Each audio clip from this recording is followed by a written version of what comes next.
Tonight's bedtime story is called All in One Piece by Jill Murphy.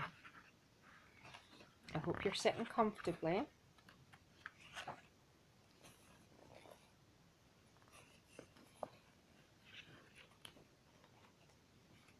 All in One Piece. Mr. Large was getting ready for work. "Don't forget the office dinner dance tonight, dear," he said. "Of course I won't," said Mrs. Large. "I've been thinking about it all year."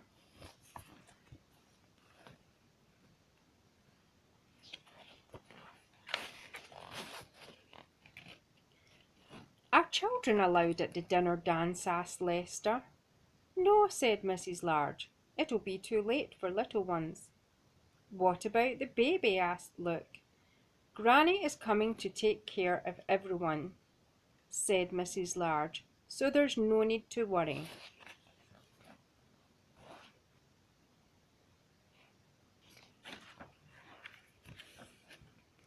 Granny arrived at tea time. The children were already bathed and in their night clothes.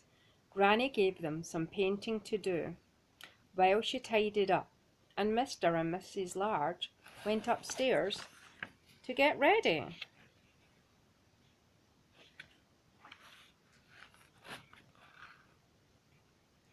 Luke sneaked into the bathroom while Mr. Large was shaving.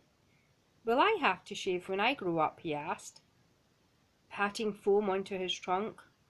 "Go away," said Mr. Large. "I don't want you ruining my best trousers."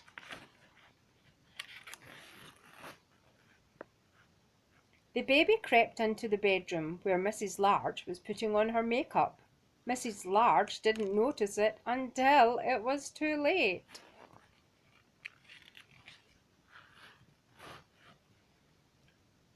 "Look," said the baby. "Pretty." "Don't move anything," said Mrs. Large. "Don't touch anything." Outside on the landing, things were even worse. Laura was clopping about in her mother's best shoes and beads, and Lester and Luke were seeing how many toys they could cram into her new tights.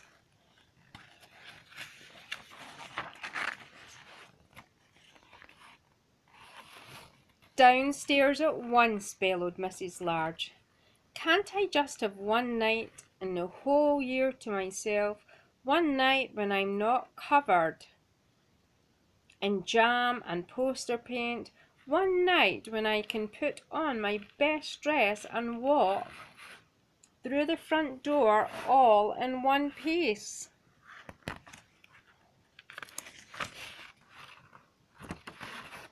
The children went downstairs to Granny's. Mr. Large followed soon after, very smart in his best suit.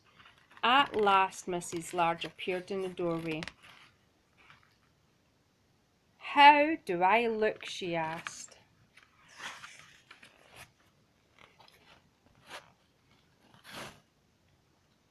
"Pretty, Mummy," gasped the children. "What a smasher," said Mr. Large. "You look like a film star, dear," said Granny. "Hands off," said Mrs. Large to the paint-smeared children. Mr. and Mrs. Large got ready to leave. "Goodbye, everyone," they said. "Be good now." The baby began to cry. "Just go," said Granny, picking her up. "She'll stop as soon as you've left. Have a lovely time."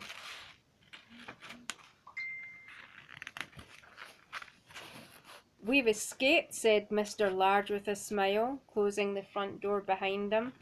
"All in one piece," said Mrs. Large, "and not a smear of paint between us."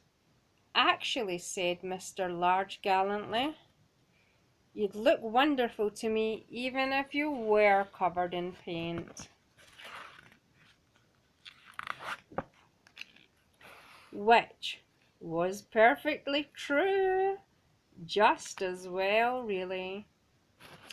The end.